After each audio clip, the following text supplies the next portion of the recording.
Assalamualaikum warahmatullahi wabarakatuh. Nama saya Jamilah binti Mahadi, nombor matrik C24B1726. Pembentangan kali ini saya ingin membentangkan tentang asas reka bentuk produk. Terdapat dua bahagian yang saya akan bentangkan. Yang pertama, task research dan juga task proposal. Reka bentuk semula adalah sesuatu produk yang telah diubah suai menjadikan produk tersebut lebih berkualiti, unik terhadap sesuatu bentuk dan produk tersebut. Kedua adalah kenapa mereka bentuk semula produk adalah yang pertama, meningkatkan kualiti produk dan mengurangkan kitaran semula. Seterusnya, dari segi kategori reka bentuk semula produk terdapat 4. Yang pertama, reka bentuk semula lestari, di mana menggunakan bahan-bahan semula jadi atau semula alam. Ini adalah produk desain yang telah direka bentuk. Kalau barang-barang rumah adalah seperti pot. Dan membentangkan pula tentang produk saya, iaitu produk yang saya hasilkan ini adalah kabel storage box. Penyertaan masalah yang dihadapi oleh pengguna. Kabel ini digunakan oleh pengguna pada waktu seharian. Namun begitu khususnya kepada golongan universiti,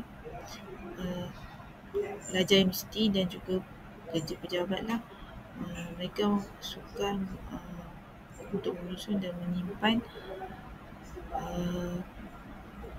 kabel dan kemas. Antara masalah-masalah yang dihadapi yang telah saya kaji adalah, yang pertama, wayar dan kabel berselirak di atas meja atau lantai. Yang kedua, kabel mudah tersimpul, putus dan rosak. Inilah antara contoh gambar visual responden apabila menghadapi kabel yang tidak teratur lah. Selain itu, kajian literer yang saya ingin kaji adalah kaji dan menganalisis kotak penyambatan kabel dari segi aspek mobiliti dan estetika. Ini adalah antara produk reka bentuk yang telah direka bentuk. Aktiviti yang terlibat adalah aktiviti iaitu menyimpan kabel, menyusun dan menyambung dan mencabut kabel lah.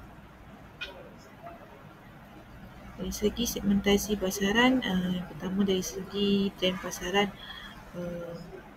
penggunaan pelantik elektronik kini semakin meningkat. Itu jumlah keperluan aksesori penyimpanan kabel juga turut bertambah. Yang kedua, antara golongan pembeli ataupun pengguna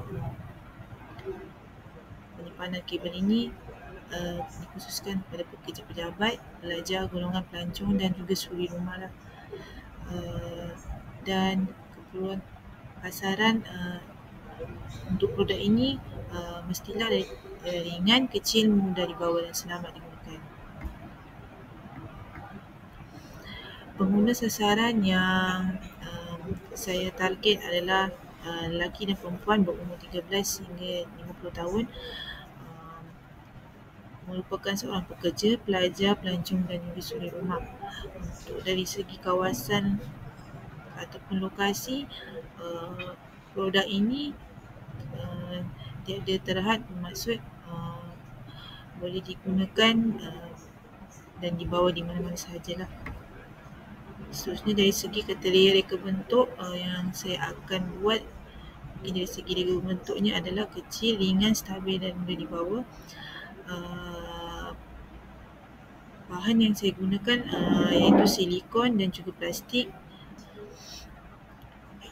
Seterusnya, dari segi objektif reka bentuk adalah saya ingin memberikan pengguna menggunakan produk tersebut dengan lebih selamat, selesa dan mudah dibawa.